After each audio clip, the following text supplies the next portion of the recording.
So hello everyone, this is Aryan Singh. Welcome back to SP Academy. कैसे हो दोस्त? I hope कि सब बढ़िया हो गए, मस्त हो गए और मज़े में हो गए। सारी खुशियाँ, सारे लोग सब बढ़िया, ऑल बेस्ट, ऑल गुड। तो चलो यार शुरू करते हैं हम लोग क्लास 10 सिविक्स का चैप्टर नंबर 3, जेंडर, रिलीजन और कास्ट। जैसे हमारे यहाँ का हम लोग देखते हैं, हमारे यहाँ अगर तुम देखोगे एक ऑटो रिक्शा होती है। क्या होती है? एक ऑटो रिक्शा होती है जिसके 3 टायर होते हैं, 1, 2 और 3।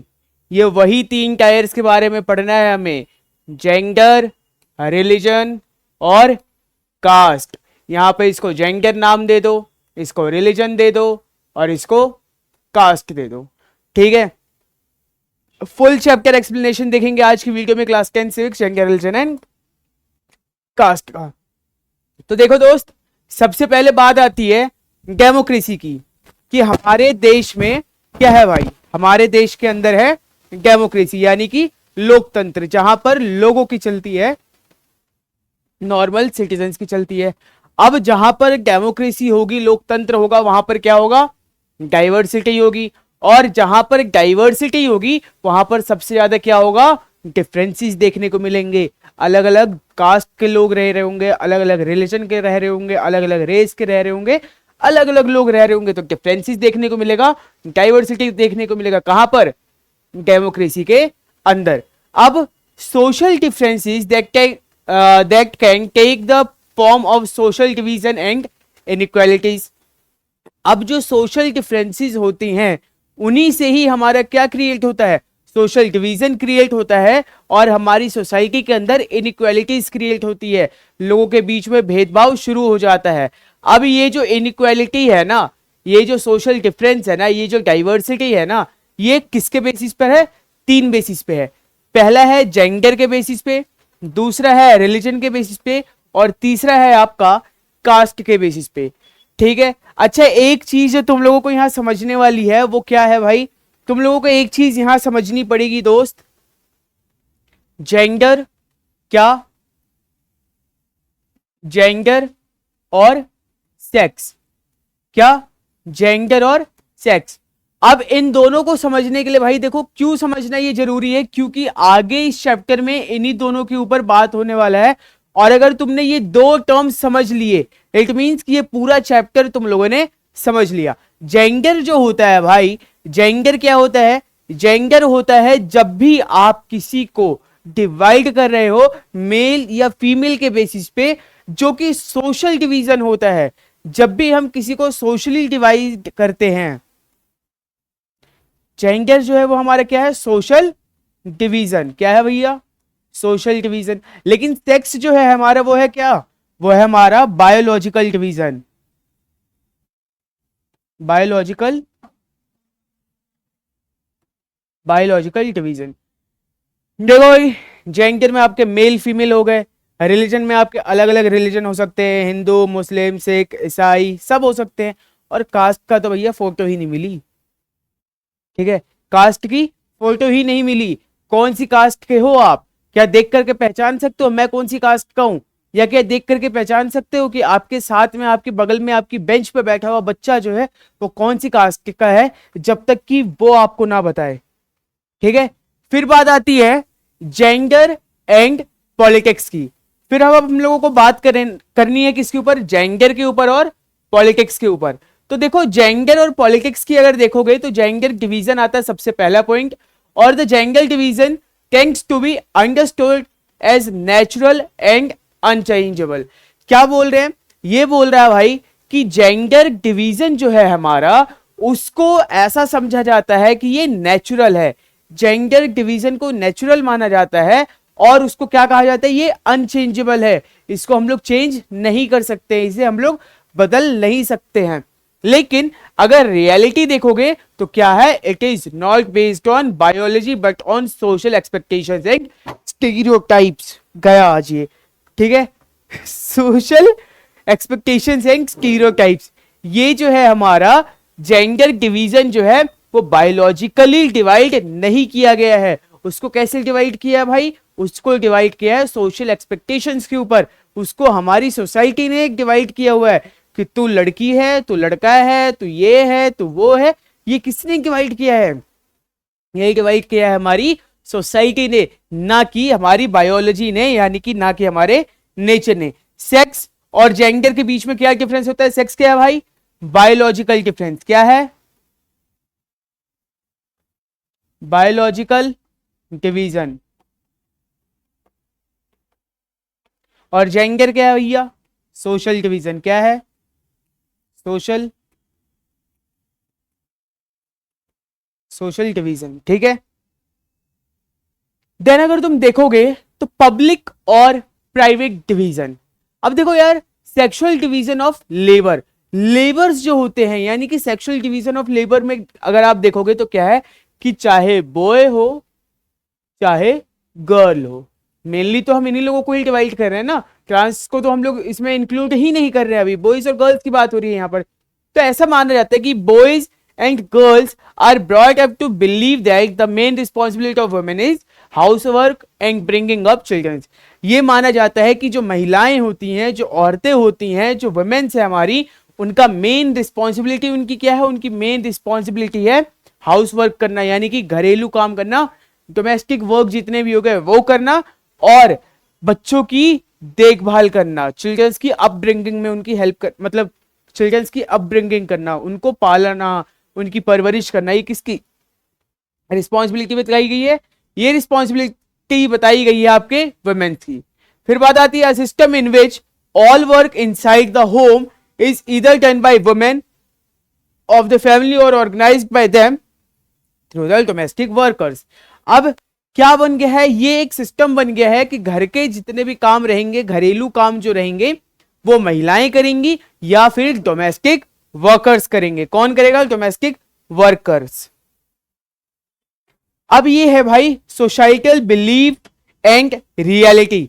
सोसाइटी जो है हमारी वो क्या बिलीव करती है, उसका क्या मानना है हमारी सोसाइटी का, और एक्चुअली में जो ये रियलिटी है इसकी एक्चुअल रियलिटी क्या है। सोसाइटी का मानना है भैया कि हमारी जो औरतें हैं, जो महिलाएं हैं हमारे देश की, वो क्या नहीं कर सकती हैं? वो बाहर जाके काम नहीं कर सकती हैं, वो हैवी वर्क नहीं कर सकती हैं, वो आपके किसी प्रोफेशन में नहीं रह सकती हैं। ये हमारी सोसाइटी की बिलीफ है। बट अगर तुम इसकी रियलिटी देखोगे तो इसकी रियलिटी क्या है दोस्त? इसकी रियलिटी ये है कि आज के टाइम पर बहुत सारी फीमेल्स जो है हमारी, जो विमेन्स है हमारी, वो प्रोफेशन में है, टीचिंग कर रही हैं, साइंटिस्ट हैं, डॉक्टर्स हैं, अलग अलग प्रोफेशन में है वो। तो ये उसकी रियलिटी हो गई। ठीक है।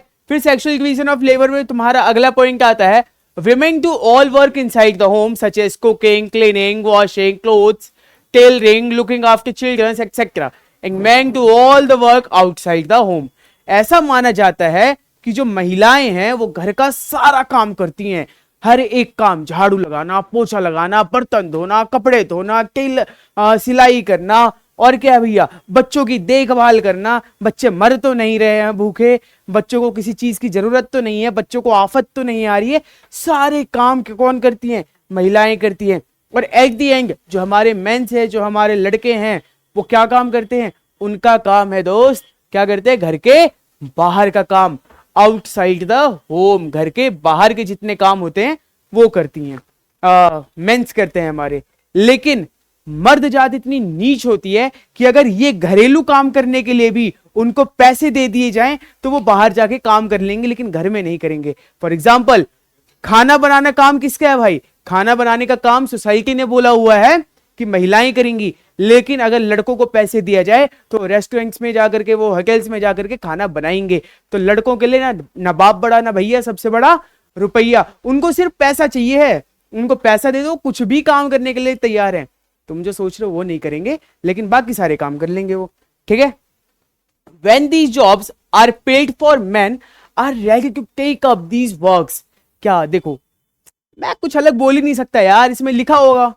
क्या बोल रहा है कि अगर मर्दों को पैसा दे दो तो वो इस काम को भी करने के लिए तैयार हैं। क्या बोल रहा है? When these jobs are paid, जब ये सारे जॉब्स पेड हो जाएंगे तो मर्द ये काम भी कर लेंगे। ठीक है।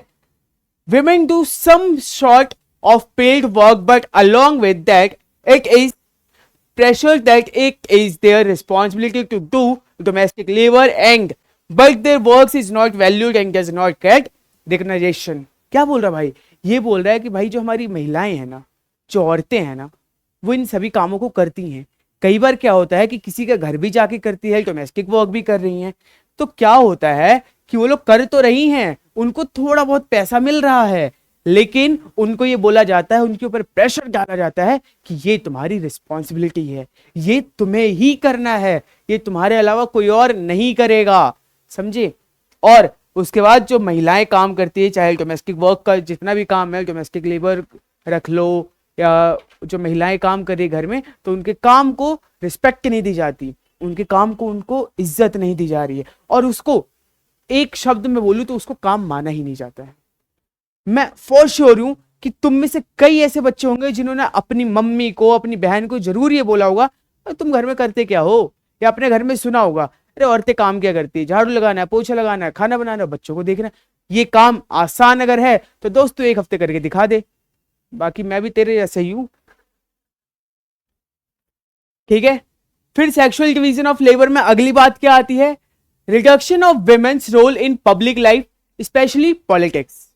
अगर सोशल डिवीजन में तुम बात कर लोगे तो उसमें क्या देखा गया है, इसमें यह देखा गया है कि भैया जो विमेन्स है हमारी, उनका रोल पब्लिक लाइफ में भी बहुत कम है। हमारी जो महिलाएं हैं, जो विमेन्स है ना, वो पब्लिक लाइफ में भी बहुत कम इनरोल है। कैसे होंगी, वो दिन भर तो काम कर रही हैं, उसके बाद रात में भी काम कर रही हैं, खाना वाना बना रही हैं, बर्तन धो रही हैं, अपने काम में बिजी हैं, घर से बाहर ही नहीं निकल रही हैं।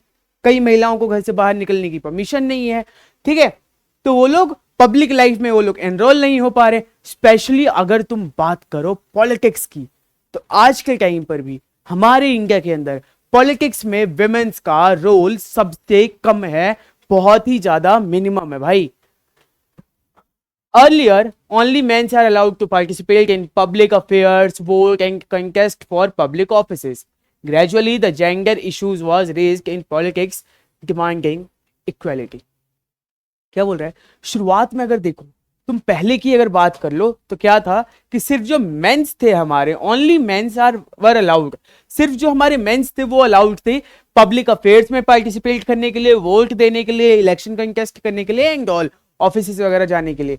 लेकिन इस सब चीजों को देखते देखते फिर इक्वलिटी की डिमांड होने लगी, और फिर धीरे धीरे धीरे धीरे क्या हुआ, जेंडर इश्यूज भी रेज होने लगे हमारे पॉलिटिक्स में। There were educations in different countries for the extensions of voting rights to the women. बहुत सारे देशों में, बहुत सारी कंट्रीज में क्या हुआ कि महिलाओं के वोटिंग अधिकार को, महिलाओं के वोटिंग राइट्स को लेकर के बहुत ज्यादा इश्यूज क्रिएट हुए, वहां पे प्रोटेस्ट हुए, और लोगों ने वहां पे बोला अपनी सरकार से कि भैया महिलाओं को भी दो वोट का अधिकार, महिलाएं भी इलेक्शन में आएंगी, वोट देके जाएंगी। तो ये चीजें हुई। These educations demanded enhancing the political and legal status of women.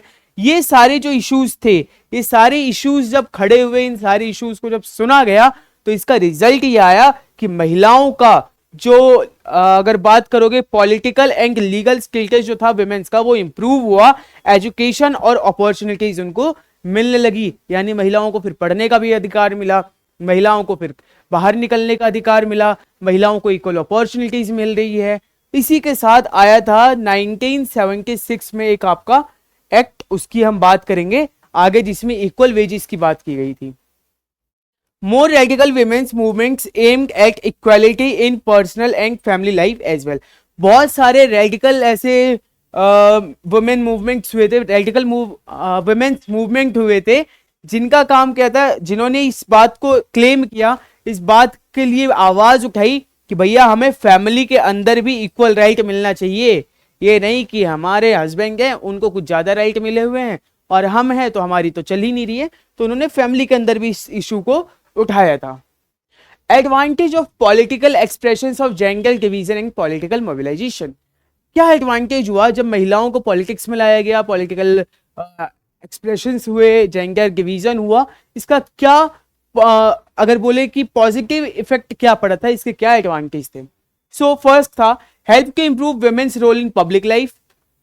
पहला क्या हुआ कि महिलाओं का जो रोल था पब्लिक लाइफ में, वो क्या हुआ, वो इंप्रूव हुआ, इंप्रूव किया, वो इंक्रीज हो गया, ठीक है। वी नाउ फाइंड जो अब हम लोग देखें तो महिलाएं जो साइंटिस्ट भी हैं, वो डॉक्टर्स भी हैं, वो इंजीनियर्स भी हैं, वो लॉयर्स भी हैं, वो मैनेजर्स भी हैं, और वो कॉलेज और यूनिवर्सिटी में टीचर्स प्रोफेसर्स भी से हैं, which earlier not considered suitable for women, जो कि पहले महिलाएं नहीं करती थी, जो महिलाएं जिसमें पहले नहीं थी। In Scandinavian countries such as Sweden, Norway, Finland, the participation of women in public life is very high. अगर स्कैंडिनेवियन कंट्रीज की बात कर लोगे, इसको भाई याद रख लो, इंपॉर्टेंट है ये, इंपॉर्टेंट है ये आएगा ही आएगा। अगर तुमने ये कीवर्ड लिख दिया एग्जाम में इस क्वेश्चन से रिलेटेड में, तो तुम्हारे पूरे के पूरे मार्क्स पक्के हैं, आएंगे ही आएंगे। स्कैंडिनेवियन सोसाइटीज की बात कर लो, कंट्रीज की बात करो, स्वीडन की बात कर लो, तुम नॉर्वे की कर लो, फिनलैंड की कर लो, या इन सब में क्या देखने को मिलता है, इन सब में तुम्हें ये देखने को मिल रहा है कि इसमें क्या है ना भैया, हमारी जो विमेन्स हैं उनका पार्टिसिपेशन जो है पब्लिक लाइफ में वो बहुत हाई है, वेरी हाई है। अच्छा, इंडिया जो है, इंडिया के अंदर अगर तुम बात करोगे विमेन्स का पॉलिटिक्स में पार्टिसिपेशन तो बहुत कम है। अगर पब्लिक लाइफ में भी पार्टिसिपेशन देखोगे विमेन्स का, तो भी अभी के टाइम पर भी बहुत कम है। रीजन इज कि India is a patriarchal society, पितृभू समाज है इंडिया, जहां पर सिर्फ पिता के बाद बेटे की चलती है। पैट्रियार्कल सोसाइटी क्या होता है, जहां पिता के बाद बेटे की चले। अच्छा, इसमें तुमने पीछे देखा होगा एक टर्म आया था फेमिनिस्ट। फेमिनिस्ट क्या होता है, फेमिनिस्ट क्या होता है और फेमिनिज्म क्या होता है? अच्छा, फेमिनिस्ट मूवमेंट वो मूवमेंट होते हैं जिसमें महिलाओं के हित के लिए, महिलाओं के राइट्स के लिए लड़ाई लड़ी जाए, उनके लिए प्रोटेस्ट किए जाए, उनके लिए बात की जाए, उसको कहते हैं फेमिनिस्ट मूवमेंट। लेकिन जो लोग इस टाइप की बातें करते हैं, महिलाओं के राइट्स की बात करते हैं, जैसे अगर मैं महिलाओं के राइट्स की बात कर रहा हूं तो मैं क्या कहलाऊंगा, मैं कहलाऊंगा फेमिनिस्ट। ठीक है। Patriarchal society, women face disadvantage, discriminations and operation in various ways. महिलाएं जो है उनको डिस्क्रिमिनेट किया जाता है, उनको डिसएडवांटेज होता है और दबाई भी जाती है बहुत अलग अलग तरीकों से। जैसे कि पहला क्या है, the literacy rate among women is 54% और मेंस की अगर बात कर लोगे तो 76% है। अच्छा, इसका रीजन देखो यार, मान लेते हैं एक पल के लिए कि 100 लड़कियां हैं, क्या है, गर्ल्स हैं, और 100 बॉयज हैं, हमारे 100 लड़के हैं। अब जो महिलाएं हैं हमारी, जो गर्ल्स हैं हमारी, वो 54% हैं जो कि पढ़ी लिखी हैं। क्या है, 54% है जो लिटरेट है। और अगर बॉयज की बात कर लो तो ये कितने हैं, 76%। कितने हैं भाई, 76%।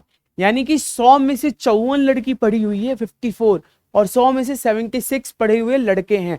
अगर तुम देखोगे एजुकेशनल क्वालिफिकेशन और एजुकेशन वाइज, तुम ये सोचो कि हम लोग बहुत आगे हैं, इंडिया बहुत आगे है, तो देख लो भैया क्या हाल है।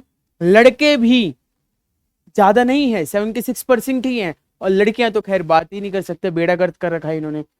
रीजन क्या है कि ये 54% ही गर्ल्स जो है सिर्फ वो पढ़ लिख पा रही हैं, सिर्फ पढ़ी हैं, और बाकी नहीं पढ़ पा रही है। Reason is drop out. क्यों करवाया जा रहा भैया, इनको हायर क्वालिफिकेशन लेने से पहले ही लड़कियों को स्कूल से निकाल लिया जा रहा है। अगर तुम्हें याद हो, हमने क्लास 6 और 7 में पढ़ा था कि हमारी जो लड़कियां होती हैं उनको दूर स्कूलों में नहीं भेजा जाता, उनको पढ़ने के लिए रोका जाता है, क्योंकि सोसाइटी का डर है कि लड़की बड़ी हो गई है, कहीं कुछ गलत ना हो जाए, कहीं कोई मेरी लड़की को देख ना ले, कोई मेरी लड़की को परेशान ना कर दे। ये चीजें हम पढ़ के आए हैं अभी। सेम वही रीजन रहता है कि लड़की जब बड़ी हो रही है, और तो इस चक्कर में लड़की को क्या करते हैं कि स्कूल से हटा करके बोलते हैं तुम घर के कामों में हाथ वाथ बटाओ, ठीक है, तुम घर का काम करो। और एक और रीजन क्या है कि भैया हमारी सोसाइटी के अंदर है ना, हमारी कंट्री के अंदर है ना, बॉयज को ज्यादा एडवांटेज मिलता है, बॉयज को ज्यादा प्रीफर करते हैं पढ़ाना in comparison to girls. So the proportion of women among the highly paid and valued job is still very small. On an average, an Indian woman works an hour more than क्या बोल रही है इसमें, बोल रहे कि भैया महिलाओं के साथ जो दूसरी तरीके से अत्याचार हो रहा है, डिस्क्रिमिनेशन हो रहा है, वो क्या है? पहले तो कि उनको पढ़ने नहीं दिया गया, दूसरा है कि महिलाओं का जो अगर महिलाओं का प्रपोर्शन देख लोगे तुम काम वाम करने में, हाई वैल्यूड जॉब्स में, तो वो भी बहुत कम है, वेरी स्मॉल है, बहुत कम है। अच्छा, ऑन एन एवरेज हर एक जो इंडियन वुमेन है वो लगभग 1 घंटे ज्यादा ही काम करती है मेंस के कंपैरिजन में, लेकिन फिर भी उसको उतनी पेमेंट नहीं मिलती है, उसको उतने पैसे नहीं मिल रहे जितना कि एक मर्द कमा के जा रहा है, जितना एक मैन को मिल जा रहा है। ठीक है, yet much of her work is not paid and therefore often not valued। वही है कि वो काम वाम कर रही है, उसके काम की वैल्यू नहीं कर रही, या फिर उसके काम के उसको पैसे नहीं दे रहे हैं। फिर है थर्ड, क्या आता है? Equal remuneration act. इसी की बात कर रहा था मैं, क्या था भैया? इक्वल रेम्यूनरेशन एक्ट 1976 में आया था, जिसने ये प्रोवाइड किया था। उसमें ये बोला गया कि चाहे लड़का हो चाहे लड़की हो, मैन या वुमेन, दोनों को इक्वल वेजेस दिए जाएंगे। अगर कोई 6 घंटे काम करता है और उसको 10,000 रुपए दे रहे हो, तो अगर, और वो बॉय है या मैन है, और अगर कोई विमेन है और वो 6 घंटे काम करती है, तो उसे भी 10,000 रुपए देने पड़ेंगे, ये कंपलसरी है। ठीक है, फोर्थ क्या कह रहा है? In many parts of India parents prefer to have sons and find ways to have. अच्छा, इंडिया के बहुत सारे ऐसे हिस्से हैं अभी के टाइम पर भी, अगर रूरल एरियाज की बात कर लोगे या अर्बन एरियाज में भी देख लोगे, ज्यादा तो नहीं बट थोड़ी बहुत कहीं ना कहीं मिलते ही हैं। ठीक है, जहां पर जो पेरेंट्स होते हैं वो ये प्रीफर करते हैं कि भैया हमारा है ना लड़का ही हो जाए, लड़की ना हो हमें। और अगर उन्हें ये पता चल गया कि अब बेटी आने वाली है, तो वो लोग क्या करते हैं? उसको अबॉर्ट कराने लगते हैं, अबॉर्शन करा लेंगे, चाइल्ड अबॉर्शन करा लेंगे, या उसको मार देंगे, जन्म से पहले मारने की कोशिश करते हैं, पैदा होने के बाद मारने की कोशिश करते हैं। ऐसे बहुत सारे केसेस तुम्हें देखने को मिलेंगे ही। Such sex selective abortion led to decline in child sex. अच्छा, अगर ये चीज देखोगे, इसी कारण क्या हो रहा है कि भैया हमारे इंडिया के अंदर जो चाइल्ड सेक्स रेशियो है ना, वो हो रहा है कम। Number of girl children per 1,000 boys in the country of Merle's 919, as the map shows, this ratio has fallen below 850 or even 800 in some places। देख रहे हो कितना कम हो गया? 919 था, फिर क्या हो गया भैया? 850 और 800 के आसपास सेक्स रेशियो पहुंच गया है। अब मारते रहो भैया जो मन में आ रहा हो तुम्हें, फिर रोते रहना। There are reports of various kinds of harassment, exploitations and violence against women। आज के टाइम पर अगर तुम देखोगे तो ऐसे बहुत सारे केसेस तुम्हें देखने को मिल जाएंगे, ऐसे बहुत सारे रिपोर्ट्स देखने को मिल जाएंगे जिसमें महिलाओं को क्या हरेस किया जा रहा है, एक्सप्लॉइट किया जा रहा है, या उनके ऊपर कम्युनल वायलेंस कह रहा हूं, उनके ऊपर वायलेशन हो रही है, उनको मतलब कि अत्याचार किया जा रहा है, उनको हरेस किया जा रहा है वुमेन्स के अगेंस्ट। ठीक है, ऐसे बहुत सारे केसेस तुम्हें देखने को मिल जाएंगे, जाकर के इंटरनेट पे सर्च करो भाई, भदेरों केस पड़े हुए हैं। फिर है urban areas have become particularly unsafe for women. There are not safe even within their own home from beating, harassment and other forms of domestic violence।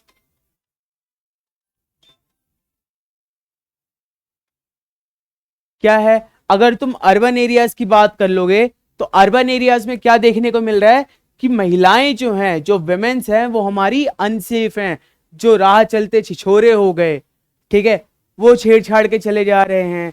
बाकी तुम्हें हर चौराहे पे, चाहे तुम किसी भी गली की बात कर लो, किसी भी नुक्कड़ की बात कर लो, हर चौराहे पे ऐसे छपरी तुम्हें बैठे हुए मिल जाएंगे जो आते जाते लड़कियों को परेशान कर रहे हैं। और ये ज्यादातर कहाँ देखने को मिलता है? ये देखने को मिलता है हमें अर्बन एरियाज में। तो हमारे अर्बन एरियाज की जो गर्ल्स हैं, जो विमेन्स हैं, वो अनसेफ हैं। सेकेंड थिंग कि भैया सिर्फ बाहर नहीं, हमारे घर के अंदर भी लड़कियों के साथ अत्याचार हो रहा है, महिलाओं के साथ।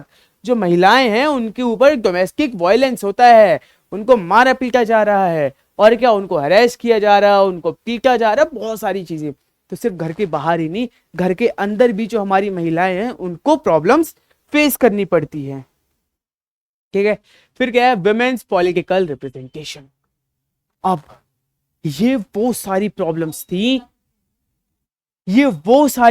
थी, जो हमारी गर्ल्स फेस कर रही थी, हमारी विमेन्स फेस कर रही थी। अब बारी आती है इसके सल्यूशन की। अब तक अगर मान लेते हैं कि हमारा देश, मान लेते हैं 1947 से, खैर उससे पहले से ही विमेन्स इस चीज को फेस कर रही है, इस चीजों को, लेकिन फिर भी मान लेते हैं एक एग्जांपल के लिए कि 1947 से ये चीजें बढ़ गई हैं, ये चीजें ज्यादा हो रही हैं, और 1947 से जो विमेन्स है इन प्रॉब्लम्स को फेस कर रही हैं। तो अब क्या, आगे क्या होगा? हम लोग तो आ गए, हम लोग तो पढ़ लिख रहे हैं, बाकी जो अनपढ़ गवार लोग बाहर बैठे हैं सोसाइटी के अंदर, वो 4 लोग जो कहेंगे, तो 4 लोग भैया देख लो तुम्हारे आसपास अगर कोई 4 लोग हों तो उनकी शक्ल देखना, कोने में जाना और 15-20 गाली दे देना, उनको सामने मत देना, लड़ाई हो जाती है। ठीक है, तो भैया प्रॉब्लम्स तो हमने देख ली कि प्रॉब्लम्स इतनी सारी हैं। महिलाएं घर से बाहर नहीं जा सकती, महिलाओं को मारा जा रहा है, महिलाएं काम कर रही हैं, उनको इक्वल वेजेस नहीं मिल रहे। अब ये सब कुछ जो है वो सही कैसे होगा? इसका एक ही सॉल्यूशन है, और सॉल्यूशन इज विमेन्स का पॉलिटिकल रिप्रेजेंटेशन। हमारी जो महिलाएं हैं, जो विमेन्स हैं, उनको पॉलिटिक्स में एनरोल कर दो, उनको बोल दो कि तुम आ जाओ भैया हमारे यहां पॉलिटिक्स में, राजनीति में उतर जाओ। कहते हैं ना कि अगर कीचड़ को साफ करना है तो तुम्हें कीचड़ के अंदर उतरना ही पड़ेगा। अगर तुम कीचड़ के ऊपर नहीं, कीचड़ के अंदर नहीं उतरे ना, तो भैया तुम कीचड़ साफ नहीं कर पाओगे। खैर वो अलग बात है कि अगर तुम उतरे तुम्हारे पैर में कीचड़ लग जाएगी। ठीक है, तो क्या है कि महिलाओं की प्रॉब्लम्स को सॉल्व करने के लिए हमें जरूरत है महिलाओं का पॉलिटिकल रिप्रेजेंटेशन। महिलाओं को पॉलिटिक्स में हमें एनरोल करवाना पड़ेगा। अब देखो ऐसा क्यों जरूरी है? वो जरूरी इसलिए है, क्यों? क्योंकि जब प्रॉब्लम्स किसकी है? विमेन्स की। किसकी है? विमेन्स की। महिलाओं की दिक्कत है भाई। अब महिलाओं की समस्या है तो महिला ही अच्छे से समझेगी, विमेन ही अच्छे से समझेगी।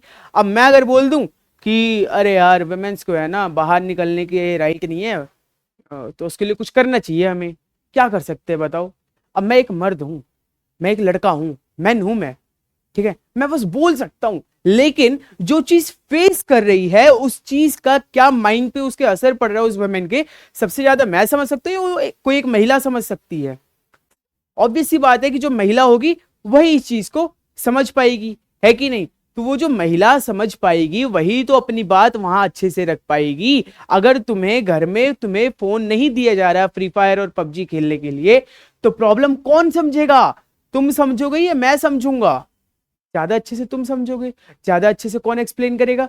तुम एक्सप्लेन करोगे। इसीलिए जब समस्या महिलाओं की है तो महिलाओं को पॉलिटिक्स में एनरोल करा दो, महिलाओं का पॉलिटिकल रिप्रेजेंटेशन बढ़ा दो। और इन चीजों को करने के लिए सबसे पहले क्या था? प्रॉब्लम ये रही, सॉल्यूशन क्या है भाई?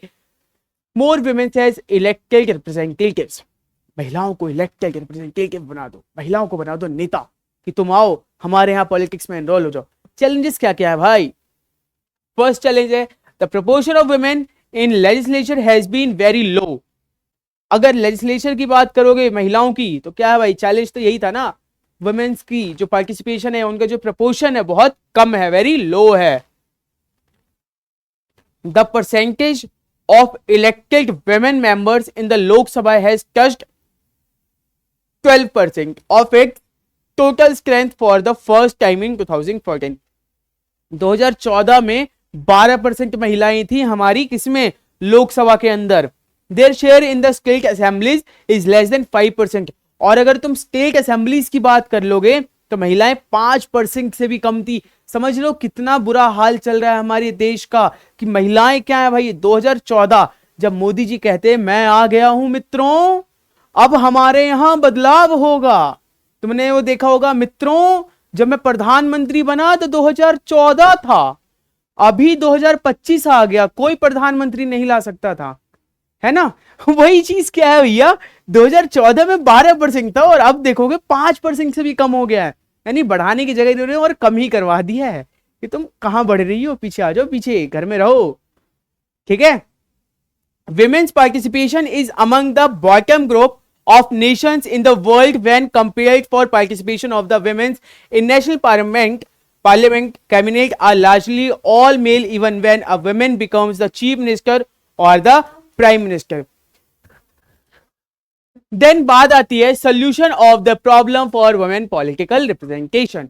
वुमेन्स जो है हमारी वो पॉलिटिक्स में अपना रिप्रेजेंटेशन नहीं दे रही हैं या रिप्रेजेंट कर रही हैं पॉलिटिक्स में खुद को, तो उसमें क्या क्या प्रॉब्लम्स है और उनके क्या सोल्यूशंस हो सकते हैं दोस्त, आओ इसके ऊपर देख लेते हैं यार, मजा आ रहा होगा यार, चलो ठीक है। One way to solve this problem is to make it legally binding to have a fair proportion of women in the elected bodies. क्या बोल रहा है, ये कह रहा है कि हमारे यहाँ महिलाओं के लिए सीट्स है ना रिजर्व कर दो। यूं तो तुमने हर सरकारी योजना में सीट रिजर्व कर दिया है, ये एससी के लिए, ये एसटी के लिए, ये ओबीसी के लिए, ईडब्ल्यूएस के लिए, हर लोगों के लिए रिजर्व कर दिया ना। एक काम करो, इतने में हम जनरल वालों का कुछ नहीं बिगड़ रहा, तुम विमेंस के लिए भी रिजर्व कर दो, लेकिन कहां करो इसको, अपने इलेक्शन में कर दो कि भैया ये सीट्स जो है ना 1/3 सीट मान लो रिजर्व कर दो, किसके लिए, वुमेन्स के लिए, कि यहां से सिर्फ और सिर्फ महिला ही इलेक्शन लड़ेगी, ठीक है। 1/3 of seats in local government bodies in panchayat and municipalities are now reserve for women's. क्या बात है, मैंने बोला भी तुमने सुन भी लिया, ओ ग्रेट।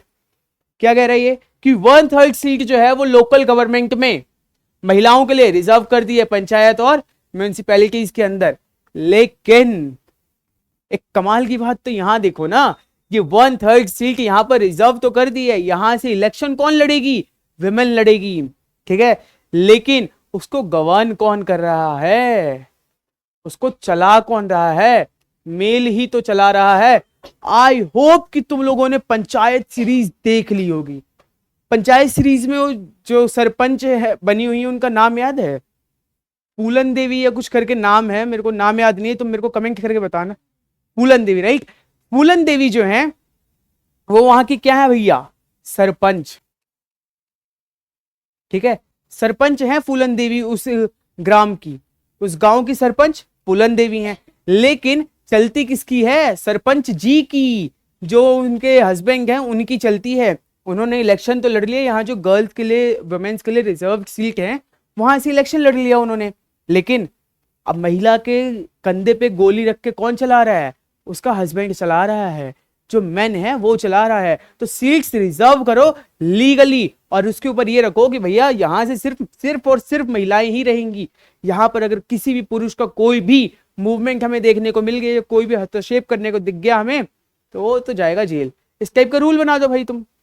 फिर क्या है, now there are more than 10 lakh elected women representatives in rural and urban local bodies. अगर तुम पंचायत और म्यूनिसिपैलिटीज की बात कर लोगे तो लगभग 10 लाख या 10 लाख से ऊपर की महिलाएं जो हैं वो अब इलेक्ट होके आई हुई है हमारी लोकल बॉडीज में। चलो हालत थोड़ी सी तो सही है। फिर क्वेश्चन आता है भाई हमारे मन में कि women's organisations and activists have been demanding a similar reservation of at least 1/3 of seat in the Lok Sabha and state assemblies for women। जो हमारी विमेन्स ऑर्गेनाइजेशन हो गई ना, वो ऑर्गेनाइजेशन जो हमारी महिलाओं के लिए आवाज उठाती है, उनका क्या कहना है, उनका कहना है कि एटलीस्ट लोकसभा और स्टेट असेंबलीज के अंदर भी विमेन्स के लिए 1/3 सीट आप रिजर्व करके दे दो। अच्छी बात है, करके देने चाहिए, सरकार सोचे इसके ऊपर, सरकार को काम भी करना चाहिए। A bill with this proposal has been pending before the parliament for more than a decade। सदियों से ये बिल जो है पार्लियामेंट में पेंडिंग ही पड़ा है, आज तक पास नहीं हुआ। 370 हटाना था तुरंत पास हो गया, राम मंदिर बनवाना था तुरंत पास हो गया, नए लॉज लाने थे, 3 तलाक हटवाना था तुरंत पास हो गया, एनआरसी और सीएए लाना था तुरंत पास हो गया। लेकिन महिलाओं के लिए ये 1/3 सीट रिजर्व करनी है लोकसभा में और स्टेट असेंबली में, ये पेंडिंग पड़ा रहेगा, इस पे काम नहीं हो सकता, ये पास नहीं हो सकता है। There is no consensus over this among all political parties, the bill has not been passed. कोई भी पॉलिटिकल पार्टी इसके ऊपर बात भी नहीं कर रही है और ये बिल जो है ना पास हुआ भी नहीं है। और मैं लिख करके दे सकता हूं कि अभी आने वाले 10 साल में तो और नहीं होने वाला, तुम लिखवा के ले लो मेरे से, और अगर हो गया तो भाई बोल देना कि हो गया, और क्या, बदल दूंगा मैं अपनी बात से। जेंडर डिवीजन, फिर बात आती है किसकी, जेंडर डिवीजन की। shows that some form of social division needs to be expressed in politics।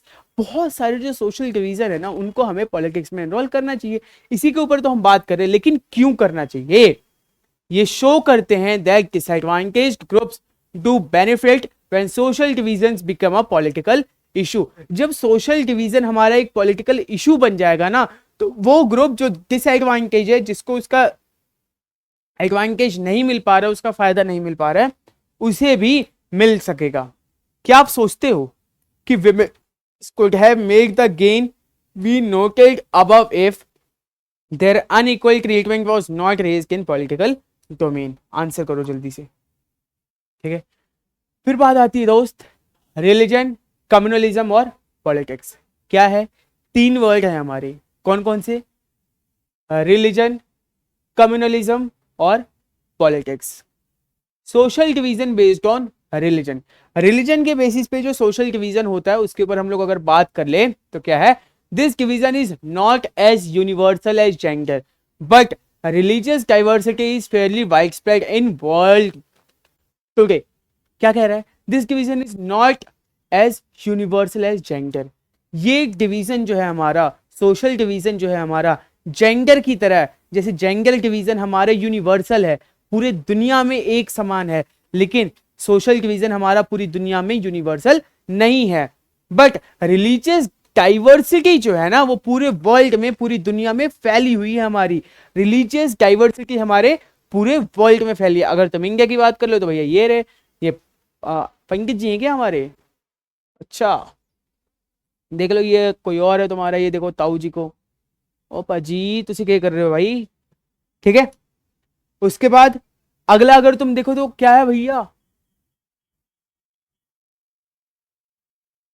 Connection between religion and politics. Religion और पॉलिटिक्स के बीच में क्या कनेक्शन है? अब तो भाई तुम लोग बड़े अच्छे से समझते होगे मित्रों। अगर हम जीत के आ गए, हम राम मंदिर बनवाएंगे, बन गए राम मंदिर। क्या है ये तुम्हारा रिलीजन है भाई। और मोदी जी ने जो बोला वो क्या है? वो पॉलिटिक्स है। तो पॉलिटिक्स और रिलीजन का आपस में क्या कनेक्शन है, इसके बारे में हमने इसमें पढ़ना है। और गांधी जी मरने को तो मर गए, लेकिन बेचारे एक चीज कह के गए थे कि रिलीजन को और पॉलिटिक्स को कभी भी हम इंडिया के अंदर एक दूसरे से अलग नहीं कर सकते हैं। Gandhi ji used to say that religion can never be separated from politics. Religion जो है आपका, वो कभी भी पॉलिटिक्स से सेपरेट नहीं किया जा सकता है। Bye religion it does not mean any particular religion like Hinduism, Islam, but moral values that inform all religions. उस रिलीजन से उनका मतलब ये नहीं था कि भैया हिंदू, मुस्लिम, सिख, ईसाई, ये सब नहीं था, लेकिन जो उनकी आइडियोलॉजी है, जो उनके वैल्यूज हैं, मोरल वैल्यूज हैं, उसके बारे में वो कह रहे थे। ठीक है। ही believed that politics must be guided by ethics drawn for religion. Politics जो है उसको एथिक्स से चलाना चाहिए भाई, ठीक है, जो हमारे रिलीजन में बताया गया है उस टाइप से। फिर है human rights groups in our country have argued that most of the victims of communal rights in our country are people from religious minorities। हमारे यहाँ जो क्या होता है भाई, हमारे यहाँ कम्युनल राइट्स जितने भी होते हैं, जो कम्युनल वायलेंस होते हैं, उन सब में सबसे ज्यादा अगर तुम देखोगे तो कौन है? रिलीजियस माइनॉरिटीज उसमें देखने को मिलती है। जितने दंगे होते हैं, सिंपल समझो यार, छोड़ो एनसीईआरटी को, जितने दंगे हमारे देश में होते हैं उन सबका जिम्मेदार क्या है? उन सबका जिम्मेदार कौन है? रिलीजन। उन सबका जिम्मेदार कौन है? रिलीजन। तुमने अगर किसी हिंदू किसी मंदिर के सामने जाकर के बोल दे अल्लाहू अकबर, वो निकलेंगे पंडित, पंडित है वो, निकलेंगे बाहर, तुमसे लड़ जाएंगे। अब तुम किसी मस्जिद के सामने जाके जय श्री राम के नारे लगा दो, वहां लड़ाई शुरू हो जाएगी। बाकी कोई भी हरकत कर दो तो क्या है ये? जितने भी कम्युनल राइट्स होते हैं वो कैसे होते हैं? रिलीजन के बेसिस पे होते हैं। They have demanded that the government take special steps to protect religious minorities। जो रिलीजियस माइनॉरिटीज है उसको प्रोटेक्ट करने के लिए सरकार बहुत सारे कदम उठाती है। ठीक है। थर्ड पॉइंट है women's movement has argued that family laws of all religion discriminate against women। क्या कह रहा है? ये कह रहा है कि चाहे जिस भी रिलीजन की बात कर लो, जिस भी धर्म की बात कर लो, फैमिली लॉज जो हैं उसके, वो विमेंस के अगेंस्ट हैं। विमेंस को उसमें डिस्क्रिमिनेट किया जाता है, महिलाओं को उसमें नीचा दिखाया गया है। महिलाओं को ऐसा दिखाया गया है कि तुम तो हमारे यहाँ की, हमारे हाथ की कठपुतली हो, तुम्हें हम जिस तरीके से चलाएंगे तुम्हें वैसे ही चलना पड़ेगा। तुम्हें हम जो करने बोलेंगे तुम्हें वही करना पड़ेगा, ठीक है। कैसे? They have demanded that government should change these laws to make them more equitable.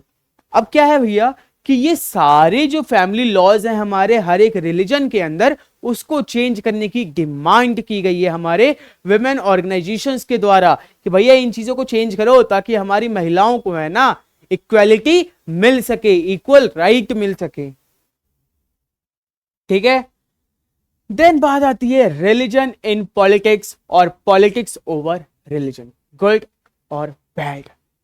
वही सेम चीज जो आज हमारे देश में चल रही है, हिंदू मुस्लिम, ठीक है। तो क्या रिलीजन इन पॉलिटिक्स, रिलीजन में पॉलिटिक्स या पॉलिटिक्स रिलीजन के ऊपर सही है या गलत है? आइए आज इसे हम लोग जानते हैं। तुम लोगों को ऐसा नहीं लग रहा कि तुम 10th छोड़ करके पूरी पॉलिटिक्स ही पढ़े जा रहे हो? वही पढ़ रहे हो ना भाई, ठीक है। Ideas and values drawn from different religions can and perhaps should play a role in politics. Those who hold political power should sometimes be able to regulate the participate of religion so as to prevent discrimination and oppression. These political acts are not wrong as long as they treat every religion equally.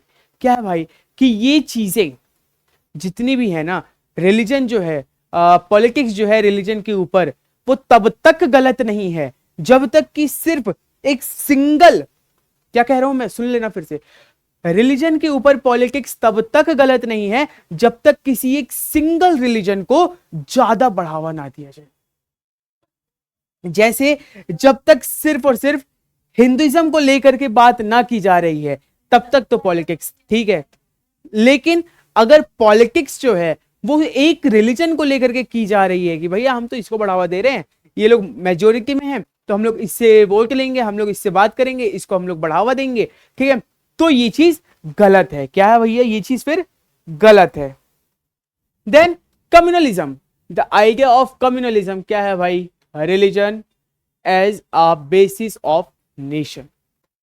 People belonging to a same religion should form a nation, and in the process, the power of state is used to establish domination of one religious groups over the rest.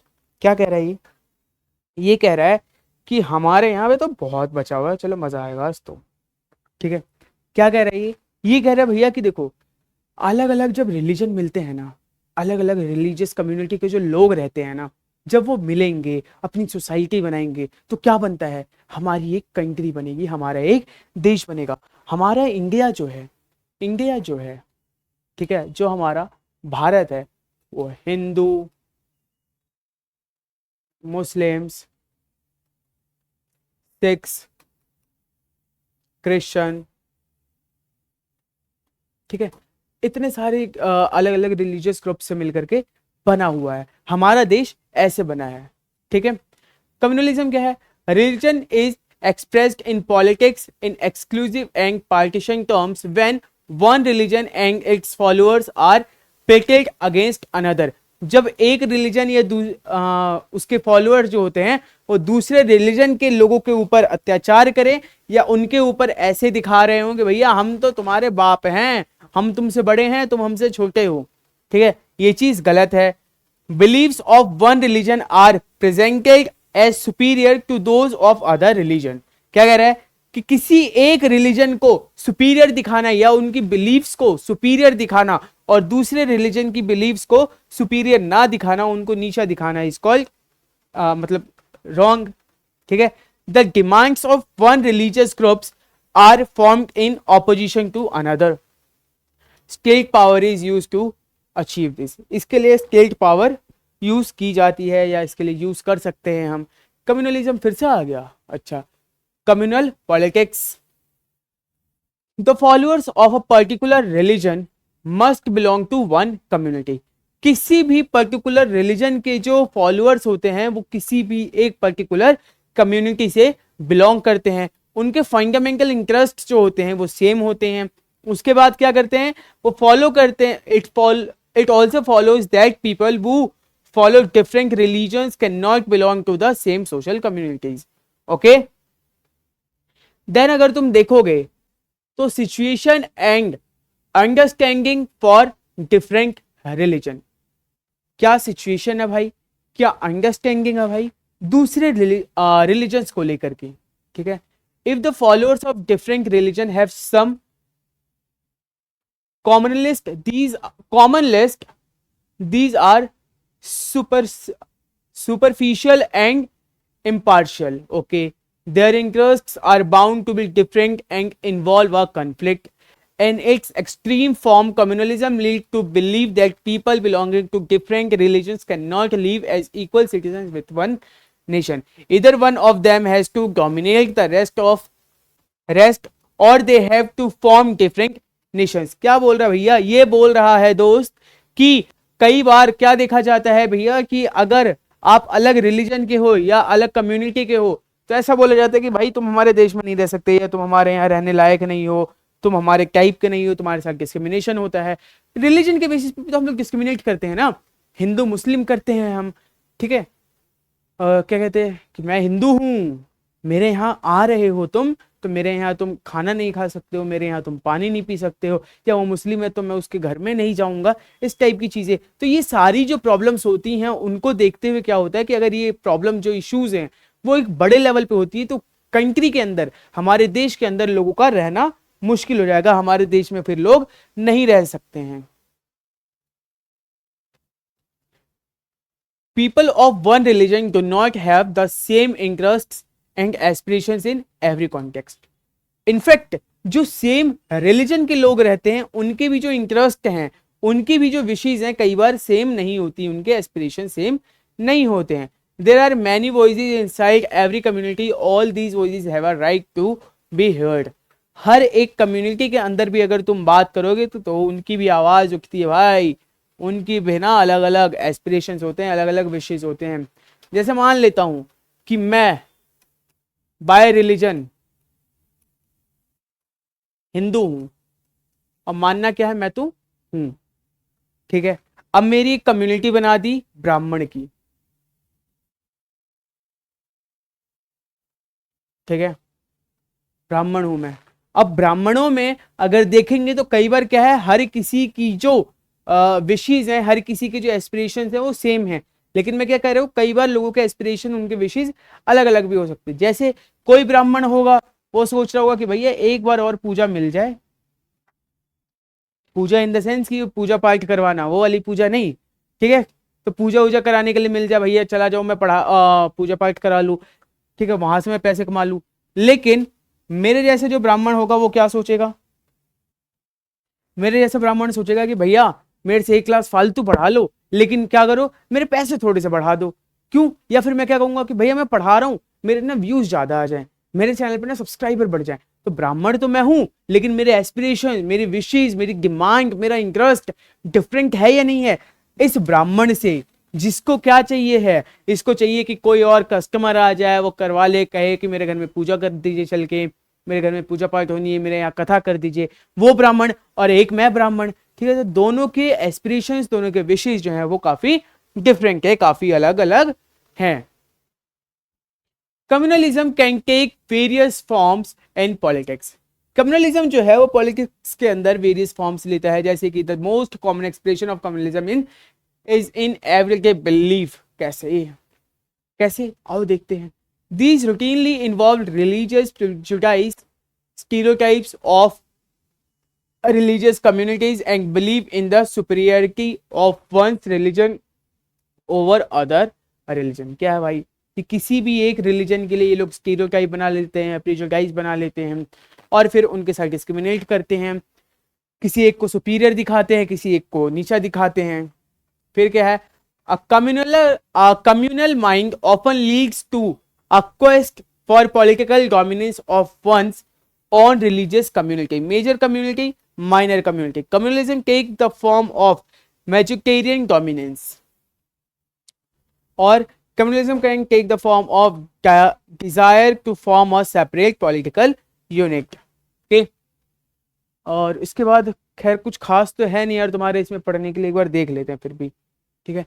Political mobilisation over religions, okay okay okay okay, 25 है ना ये। 26 secular scaled,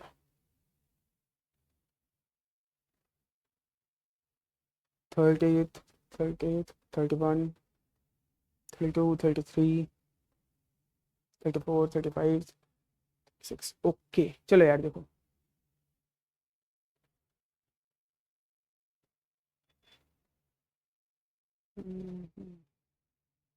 इधर देख लो, जितनी भी चीजें जो explain करने वाली थी, जो ऐसा है कि एग्जाम में पूछा ही पूछा जाता है, वो चीजें मैं तुम्हें बता चुका हूं।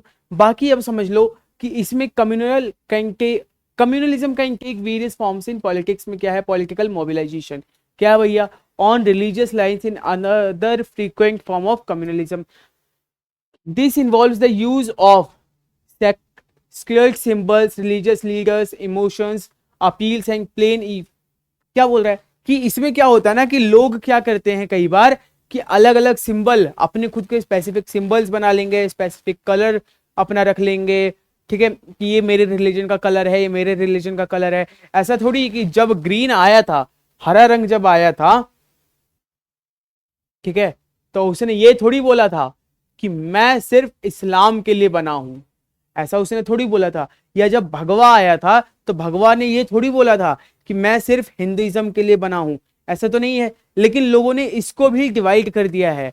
तो एक कविता अगर तुम लोगों को याद होगी, एक पोम थी कि धरती बांटी सूरज बांटा मत बांटो इंसान को। हर एक चीज का यहाँ पे डिवीजन हो गया, चाहे कलर हो, चाहे पानी हो, चाहे हर एक चीज हो, सबका डिवीजन हो गया है। लेकिन अभी तक जो डिवीजन नहीं हो पाया वो किसका है, ऐसी कोई चीज बची ही नहीं है, इंसान का भी डिवीजन हो चुका है।